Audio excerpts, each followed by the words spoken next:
Most of this content, the first point of access is via email, via spam.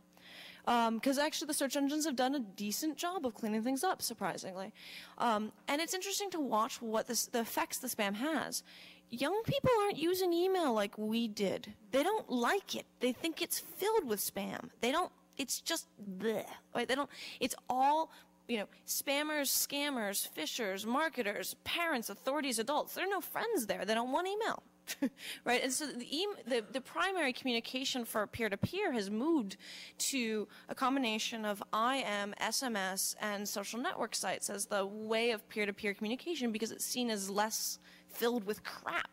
And so I think that as we think about issues around this, every single one of the major technology companies that host this stuff is trying to get rid of spam. This is not something like legislation, frankly, doesn't make the technology capability happen.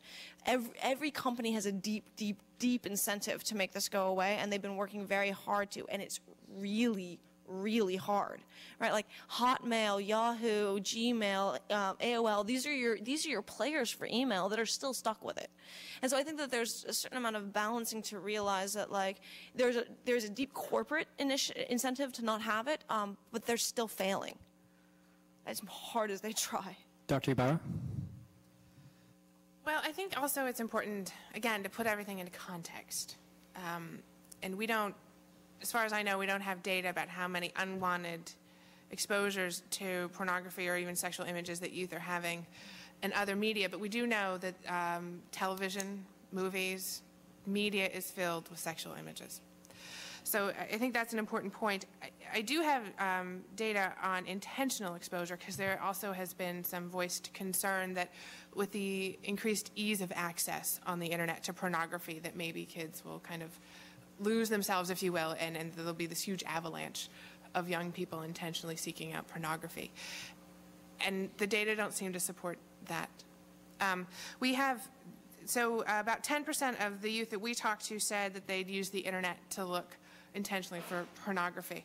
In comparison, 13% said that they've looked at pornography in magazines, and about 10.5% have looked at pornography in movies. So kids are looking, but it doesn't seem like it's a much more common or any more common source than other traditional sources of pornography.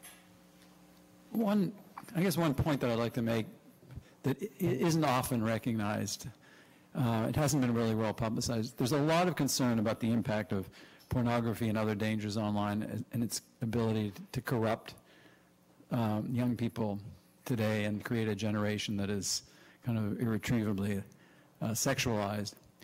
But the data suggest that since about 1995, around the time that the internet really began to take hold, rates of sexual assault and sexual abuse have actually been declining. They're down over 50% since 1992. That rates of teen pregnancy are down very substantially, I think almost about a third since the mid-1990s. And sexual intercourse at an early age has actually been declining as well. So, I think there are things that we need to be concerned about, but there isn't any evidence from some of the macro indicators that we have that we've somehow seen a terrible corruption of a generation of youth.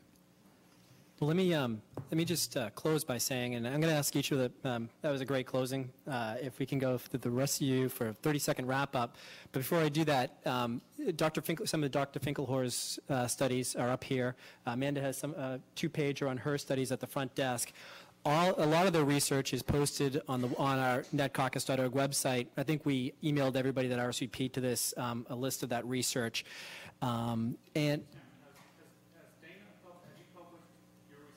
I've published various versions of it. I can give you a card where I have stuff online. And that's linked to on the website as well.